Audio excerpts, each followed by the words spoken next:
Congresswoman Alexandria Ocasio-Cortez faced Senator Cruz without blinking. If your father crossed this border today, Senator, you would call him a threat and lock him in a detention camp. History will not forget that you built a career on caging the same families you came from. Stay with us as this hearing becomes a reckoning no headline can contain. Subscribe now so you do not miss a moment of this historic confrontation. The chamber had already grown tense long before Alexandria Ocasio-Cortez pushed open the rear doors. Inside the marble-walled hearing room of the United States Capitol, the air felt almost claustrophobic, thick with the blend of televised theater and the cold calculus of policy. C-SPAN's red light glowed steadily. PBS NewsHour's cameras tracked every flicker of expression. Senator Ted Cruz leaned forward, his palms braced on the polished mahogany table as though he were preparing to deliver a verdict instead of an argument. His voice came out in a measured cadence, the practiced rhythm of a man who had rehearsed this speech so many times it had calcified into performance. "If we do not secure our border," he declared, "we are opening the door to crime, disease, and the collapse of our republic." Behind him, an aide in a Navy suit adjusted a stack of briefing folders with a crisp efficiency that suggested nothing in this moment surprised him. Across the dais, a Republican senator from Texas nodded in slow, public approval, her expression carved into the same solemn mask of concern she wore whenever a camera turned her way. Rows of spectators leaned forward, some scribbling notes, some just holding their breath. Not all were hostile to Cruz. In the second row, a man sat with his hands clasped tightly between his knees. His dark green jacket bore the stitched insignia of Border Patrol veterans. He had been silent since the session began, his eyes fixed on Cruz with a steady, unreadable stare. In the third row, a woman in a pale blue blouse scrolled through her phone, reading the day's headlines about ICE budgets and Medicare shortfalls. Her taxes funded both. Cruz let the silence stretch, savoring the finality of his statement. He adjusted the lapel of his suit and lifted his chin just slightly, as though inviting the press pool to record this moment of certainty. A reporter from NPR adjusted her glasses, scribbling a note. Taxpayer dollars, immigration versus health care. It was a moment constructed for maximum impact, a declaration meant to stand unchallenged. And for a few measured seconds, it seemed that no one in the room intended to test it. The hush was almost theatrical, until the door at the back of the chamber swung open with a hollow, deliberate creak that cut across the hush like a blade. Heads turned. One of the junior aides flinched, pen skidding across his notepad. Ted Cruz's gaze flicked toward the entrance, his composure tightening around his mouth. In the doorway stood Alexandria Ocasio-Cortez, her shoulders squared, her expression neutral in a way that felt almost confrontational by its restraint. She did not pause to scan for a camera or make a show of her arrival. In her left hand, she carried a thick gray folder, its tab marked with a red label that read ICE detention records.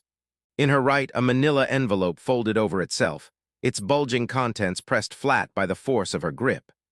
A ripple of motion broke through the hush, aides shifting, reporters tapping screens, the usual rhythm of an unplanned disruption. Alexandria stepped forward, but did not cross to the table immediately. She stopped beside the first row of chairs reserved for witnesses, waiting as a staffer in a dark suit rose from a corner and quietly placed a wooden chair at the end of the table. For an instant, the formality reasserted itself. Chairman Jamie Raskin cleared his throat, his voice cutting through the tension. "The gentlewoman will be suspended." He looked over the rim of his glasses, studying her face with an expression that was neither approval nor resistance, only the sober acknowledgement of process. Then slowly he set aside his notes and nodded once. "You may approach." Alexandria moved to the witness table, her steps measured but unhurried. She set her folder down first, aligning the corners to the edge of the table with the same care someone might use to set a marker at the beginning of an argument. She placed the envelope beside it and smoothed the crease with her palm. Ted Cruz adjusted his microphone, the small movement betraying a readiness to interrupt. He opened his mouth, the first syllable of a protest already formed, but Chairman Raskin lifted one hand in a quiet signal to hold. The red light of the cameras burned brighter in the silence that followed, as if waiting for the moment to declare itself. Alexandria lifted her gaze, her expression still composed, and looked directly at the chairman. He met her eyes and tapped the gavel once, not loudly, but with a finality that left no room for pretense. The gentlewoman will proceed. Alexandria Ocasio-Cortez did not waste a second of the chamber's uneasy quiet. She moved her hand to the microphone, the gesture neither rushed nor tentative, as if she had been preparing for this moment longer than anyone in the room could guess. When she spoke, her voice was low, measured, carrying the calm precision of a prosecutor reciting evidence that no defense could erase. "Before you continue lecturing this chamber about border morality," she began, her eyes fixed on Ted Cruz without flinching, "we are going to talk about numbers." She lifted the gray folder from the table and flipped it open with a single practiced motion. No flourish, no dramatics, just facts arranged in columns that were difficult to dispute and harder to forget. "Over $2 million, she said, each word landing with a deliberate weight. "That is what taxpayers are paying, every single day, to maintain the network of child detention centers that you and your donors insist are necessary." A ripple went through the gallery. A reporter from the Associated Press leaned forward to catch every syllable. On the far right of the room, the woman in the pale blue blouse who had been reading headlines earlier lowered her phone, her eyebrows knitting together. Alexandria did not pause. She held up a thick document, the ProPublica investigation that had cataloged the details the public was never meant to see. "This," she continued, her voice steady, "is the documented record of what happens inside the South Texas Family Residential Center in Dilley. As of last year, 5,460 children were separated from their parents under policies that your office defended." She did not look away from Cruz. He shifted in his chair, one hand moving to adjust his microphone, but he did not interrupt yet. Behind him, an aide opened a binder, flipping pages in a nervous rhythm. Alexandria turned a page, exposing a grid of intake forms, each stamped with a case number and a date. "Thousands of infants and toddlers processed through this system," she said. "Documented, verified, and as often as possible, erased from the public narrative once the funding cycle ended." A murmur rose along the Republican side of the dais. One senator cleared his throat, as if preparing to object. But Alexandria did not raise her voice. She did not need to. The numbers were sufficient. She let them hang there, unadorned and irrefutable. In the second row, the man in the Border Patrol veteran's jacket did not move. His eyes stayed fixed on the stack of forms in her hand. Whether he agreed or resented her for bringing them forward, no one could say. But he did not look away. Senator Cruz finally exhaled and leaned toward his microphone, the faintest edge of annoyance threading into his measured tone. "Point of order," he called, his voice raised enough to break the fragile rhythm of her presentation. Instantly, another voice cut in from the side. "Point of order." It came from a Republican congressman near the end of the dais, his face flushed with impatience. Chairman Jamie Raskin tapped the gavel twice, the sound brisk but not angry.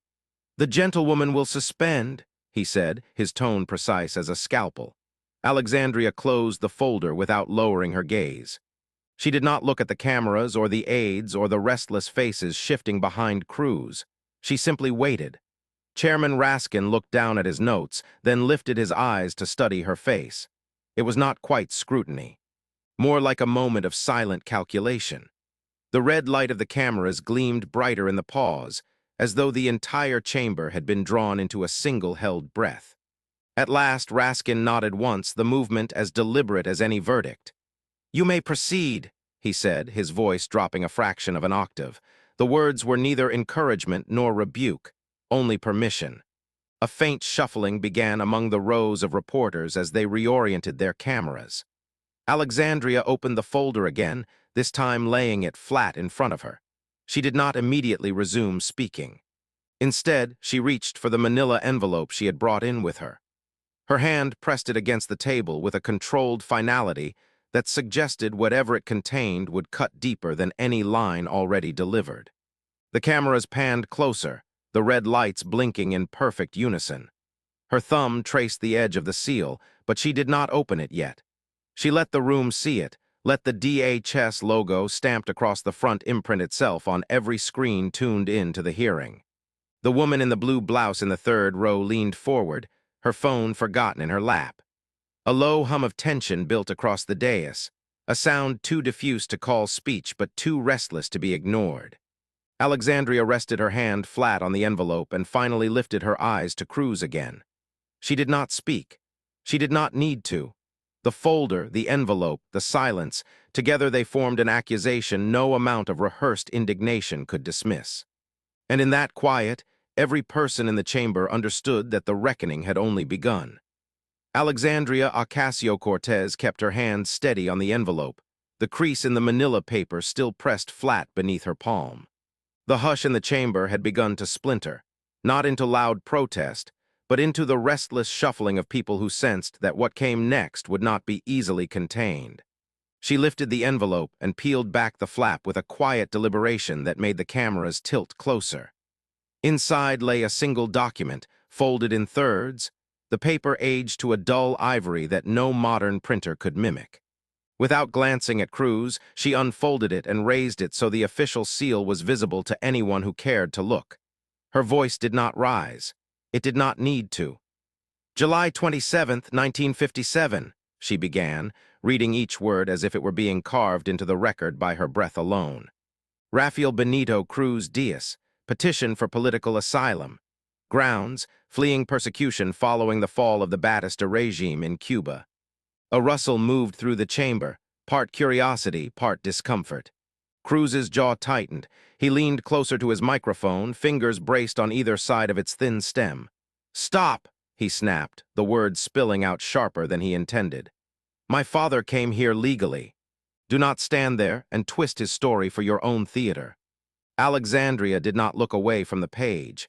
She kept reading. Petitioner claims credible fear of retribution from revolutionary tribunals. Requests expedited entry and permission to remain pending review. She lowered the document just enough to meet his gaze directly. "I am not twisting anything," she said, her tone steady as cold water. "I am reading a record that your own office filed into the immigration archives when you joined this committee." Cruz's hand shifted, one knuckle turning white where it pressed the microphone. He opened his mouth as if to reply, but did not. A voice from the right side of the dais rose in sudden anger. "This is a disgrace," the Republican Congresswoman declared, her palms slamming flat against the polished wood of the table. "You are weaponizing a family's past. You are turning a hearing into a spectacle." Alexandria turned her face toward the interruption without lowering the document. She did not blink. "This is not a spectacle," she said, her voice clear enough to carry through every inch of the chamber.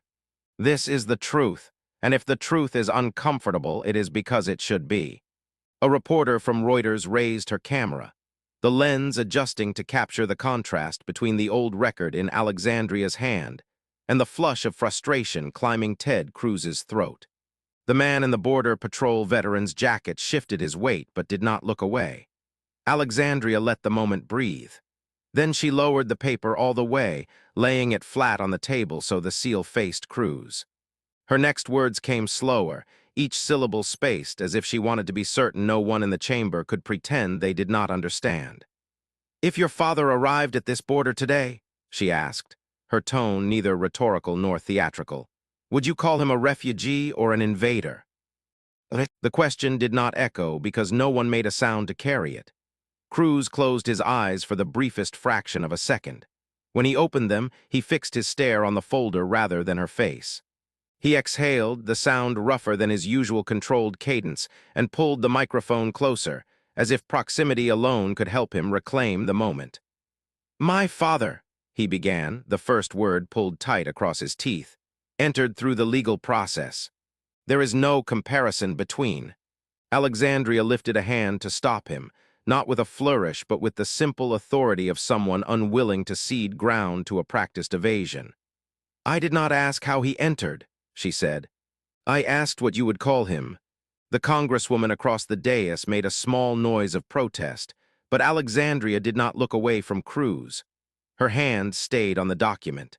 The DHS seal glimmered under the overhead lights, the ink blurring slightly where age had thinned the fibers. A ripple of movement broke the quiet, reporters adjusting their cameras, aides flipping through briefing binders, the soft friction of shoes shifting against marble. It was not chaos, but it was the closest the chamber had come to recognizing that something essential had slipped out of the usual choreography. Alexandria remained standing, one palm flat on the record, her gaze unwavering. And she did not speak again. She only waited in that silence that does not absolve for Ted Cruz to decide whether he would answer the question or hide from it. The chamber lights dimmed just enough to let the monitors flicker into sharper relief. On the center screen, the first video began to play. Ted Cruz stood behind a podium draped in red, white, and blue bunting, a sea of Cuban-American elders sitting behind him, their hands folded over weathered hymnals. The date in the corner read Miami, March 2015. His voice then was softer than the tone he used now, measured but warm, almost confessional. "We have a duty," he declared, eyes sweeping the room as if seeking consensus, "to welcome those fleeing oppression. Cuban refugees deserve the promise of America." The camera zoomed closer, capturing the faint smile that passed across his face when the crowd applauded. Alexandria did not look away from the screen. She did not move to interrupt the playback. She let the footage finish, the final applause dissolving into a grainy fade. The second video cued automatically. Now the banner read Dallas CPAC, February 2021. The same man. The same cadence, but something in the delivery had calcified. Ted Cruz's voice carried the declarative boom of someone determined not to be questioned. "Children crossing from Central America," he said, his hand slicing the air with the certainty of a man reciting doctrine, "are not innocent migrants. They are a threat to the survival of our nation." No warmth, no apology, just the cold conviction of a platform built on exclusion. The clip froze on his face mid-sentence, mouth open, finger pointed forward. For a moment, the entire chamber was forced to look at both versions of him in the same instant. The contradiction was not a footnote. It was the centerpiece. Alexandria stepped closer to the table. She rested her hand lightly against the edge of the folder she had laid open, her thumb pressing into the paper as if to remind herself this was still about record, not theater. Then she turned her body toward the gallery. Her gaze moved across the rows of journalists, staffers, and citizens who had come to watch what they assumed would be another partisan stalemate. Her voice did not rise. It dropped lower, the cadence slowing until each word landed heavy enough to linger. "Every person in this room," she said, "pays taxes into a system that cages children." She paused just long enough for the truth to settle. "And he calls that protecting families." Her hand lifted, gesturing to the frozen image of Cruz in Dallas, the finger raised in accusation. A rustle moved through the rows of folding chairs. On the left side of the gallery, a young mother shifted her toddler higher on her hip. Her hair fell across her face, but the line of her jaw was clenched hard enough to shake. She was not an immigrant. She was a woman who had lost her SNAP benefits over a clerical error she could not afford to correct. In that moment, she was no less tethered to the consequences of policy than the children on the screen. Alexandria turned back to Cruz. Her voice remained steady, but the edge of it had grown sharper. "You know," she said, "that this system was declared unconstitutional by the Fifth Circuit Court of Appeals." The phrase hung there, a simple fact with no rhetorical flourishes to blunt its shape. "You knew," she continued, "that it was ruled a violation of due process and basic human decency." She let the quiet deepen, the faint tap of a reporter's keyboard the only sound to fill the gap. "And you still lobbied to increase its funding." Cruz shifted his weight, his mouth opening just slightly as if to begin a rebuttal. But she did not yield to the floor. "Why?" One word, nothing else. No elaboration, no softening. "Why?" The mother in the audience tightened her hold on her child, blinking hard against something that might have been shame or recognition. Alexandria's eyes moved across the chamber, cataloging every expression she found. Some were closed against her. Some met her gaze with the raw, unsettling clarity of people who had lived in the shadow of policy decisions they never voted for. She drew a breath, not for emphasis but to keep her voice steady. Her hand lifted slightly, palm open toward the gallery rather than the panel. And when she spoke again, her words were neither accusation nor plea. They were the question that no one else in the chamber seemed willing to say aloud. "How many children," she asked, her voice almost too calm to sound angry, "will lose their names before you stop calling this a fundraising strategy?" No one interrupted. No one pretended they had not heard. The cameras did not cut away. They stayed trained on her open hand, on the frozen face of Ted Cruz projected overhead, and on the silence that followed a question no talking point could swallow.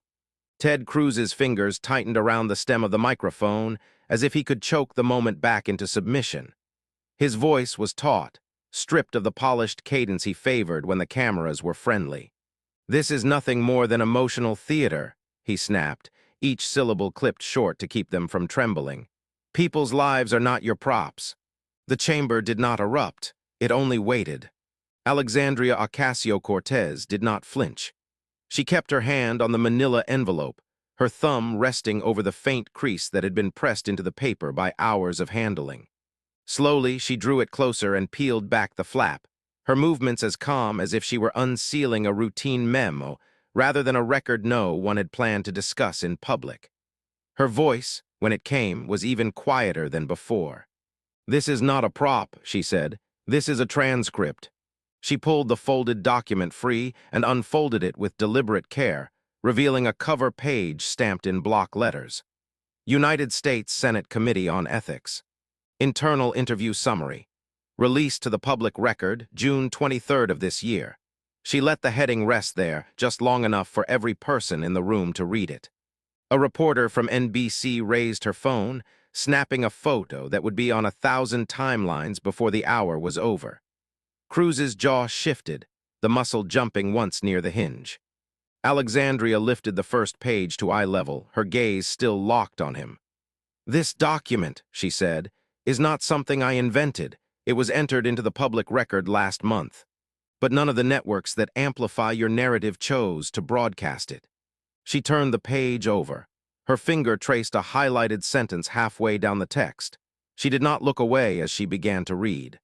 "Strategy recommendation," she quoted, her voice flat.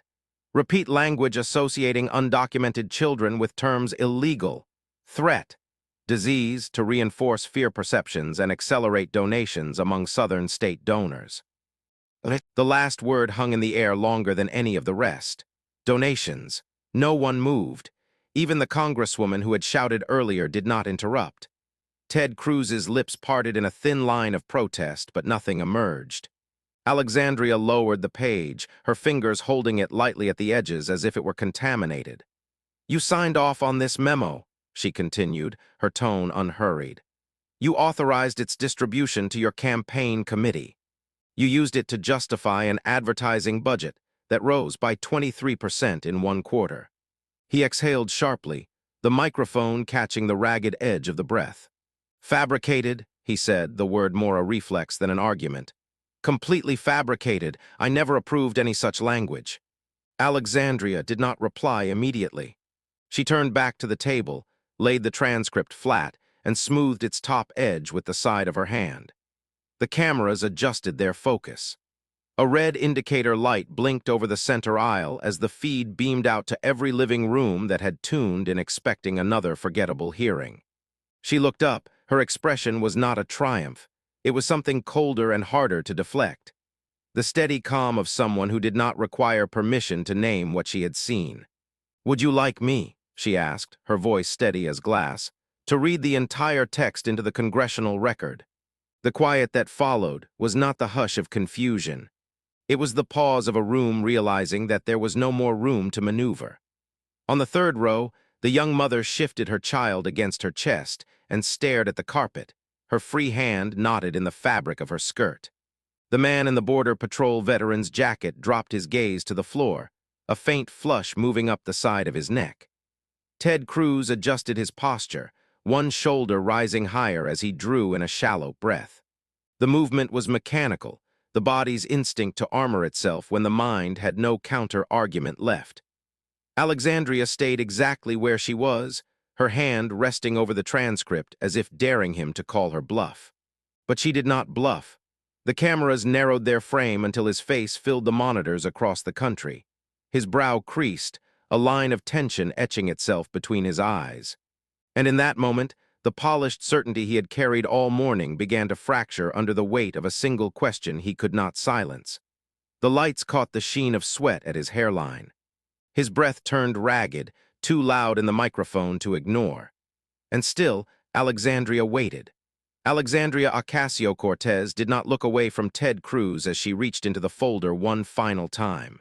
Her fingers closed around something small and rigid, the shape of it so ordinary that it took a moment for the room to register what she held. She lifted it into the overhead light. A thin plastic wristband, the kind hospitals use to catalog the living and the dead. Its surface was faded to a pallid gray, the ink on it smudged by the touch of too many hands. Only the number remained sharp. 7210885. She held it in the space between them, her arm steady, her expression stripped of all pretense. The silence was immediate and absolute. No one shifted, no one scribbled. Even the camera operators paused in the instinctive rhythm of their zoom, as if some part of them understood that this was not a moment to be framed for spectacle.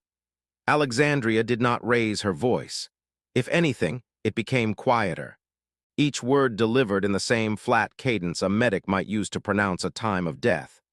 They did not need to know her name, she said. They did not ask if she was afraid, or if she was sick, or if she would ever see her mother again. She turned the wristband slightly so the number faced the gallery, its plastic gleaming like an accusation. In the intake record, she was nothing but case number 7210885. No one interrupted her. No one dared.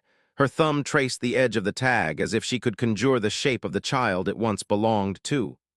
When she cried out for her mother, Alexandria continued, her voice sharpening into something that felt like a blade, the staff wrote down one sentence. She inhaled once, not for drama, but because it was the only way to keep speaking. Failure to comply with transfer protocol. The words settled into the hush like grit in an open wound. She lowered her hand until the wristband hovered just above the table. The man in the Border Patrol veteran's jacket shifted in his seat. His hand rose to his forehead, pressing against the skin as if trying to keep something inside from spilling out. Then slowly he bent forward until his gaze found the floor, the brim of his hat clenched tight between his fingers. No one looked at him. No one needed to. Every person in the room understood that this was not his reckoning, though it carried his insignia. It was the reckoning of a system he had once believed in. Alexandria exhaled. The sound was so quiet it might have been mistaken for relief if not for the stillness of her face. Then she turned her eyes back to Cruz. She did not blink. "You call this," she said, her voice as cold and even as the marble underfoot, border protection. Her words did not echo. They did not need to. The people in the room would carry them out of the building in their own chests. For the first time that morning, Ted Cruz did not reach for his microphone. He did not adjust his tie. He did not even shake his head. His mouth pressed into a line so thin it looked like a scar. Alexandria did not let the moment break. She lifted the wristband higher until it caught the glare of the cameras, each lens capturing the artifact in the same unblinking detail. Then very quietly, she asked the question that turned the chamber into something closer to a courtroom. "Do you," she said, her voice dropping lower than it had all morning, "know her name?" The question did not need elaboration. It did not need volume. It only needed time to sink into the places where no rebuttal could reach. The room held its breath. And still, Alexandria waited. Alexandria Ocasio-Cortez let the last word settle, the question hanging in the air like the smell of something burned. Then, without ceremony, she lowered the wristband to the table and placed it beside the open folder. Her hand stayed there for a moment, resting on the documents as if she were anchoring them to the surface, so no one could pretend later that they had not existed. She drew in one slow breath and raised her gaze back to Ted Cruz, whose face had gone rigid in that studied stillness politicians use when they can no longer control a narrative. Her voice was measured, stripped of any tremor.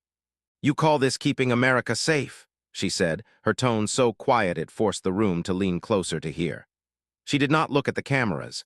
She did not need to. Her words were aimed at the man in front of her and every person who had ever repeated his lines at kitchen tables, on talk radio, in campaign mailers that described children as threats.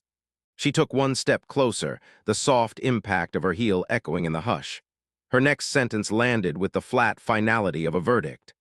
"I call it a system designed to erase not just human beings," she said, "but the honor of the country you claim to defend." Cruz's mouth twitched, but no reply came. No sound but the low hum of the cameras and the whisper of someone in the back row shifting against their seat. Alexandria looked down, gathering the papers into a single stack, her movements deliberate, careful, almost ritualistic. She folded the folder closed, pressed her palm on the cover, then looked up again. Her voice did not rise, but it lost the softness it had carried for the last few moments. What remained was something hard and cold as carved stone. "This silence," she said, her eyes locked on Cruz, "will not leave your official record." She let that land before she continued. "It will not disappear from the headlines tomorrow morning." She paused, her gaze sweeping past him to the rows of aides and journalists who had come expecting spectacle, but were leaving with something they could not quite name. "And it will not vanish," she said, her voice dropping to an almost intimate register, "from the memory of every person who ever believed you." Her words rang out unadorned, no flourish, no preemptive defense. The truth did not need her to embellish it. On the edge of the dais, a reporter from NPR bent her head over her notebook, her pen moving in a slow, deliberate line. The phrase she wrote would appear in broadcasts and transcripts before the day was out. The question that ended the theater. Alexandria drew in a breath that was neither shaky nor triumphant. It was simply necessary. Then she set the folder down and stepped back, giving space to the evidence so it could speak for itself. The cameras did not swing to Cruz. They did not need to. His silence had already become the loudest confession in the room. Someone coughed softly in the gallery, a human sound in a place that had forgotten what that felt like. A woman in a pale blue blouse gathered her child against her shoulder, pressing her cheek to his hair as if to remind herself he was real, that he still had a name, that he was still seen. The man in the Border Patrol veteran's jacket had not moved in many minutes. His head remained bowed, his hands wrapped around the brim of his hat like it was the only thing holding him steady. He did not look up. He did not speak. And that, too, was its own kind of answer. Somewhere near the middle of the gallery, someone whispered a sentence that did not carry far but reached enough ears to ripple outward. "This is not someone else's problem anymore." Alexandria stood without moving, her hands loose at her sides, her face composed in a way that made her look older than she was. She did not glance at the cameras. She did not turn toward the chairman for acknowledgement. Her work was done, and no permission was needed to call it finished. Outside the chamber, the headlines were already composing themselves. Inside, the quiet held, not as an absence but as a presence, as if the space itself had decided to remember what had been said long after the people had left.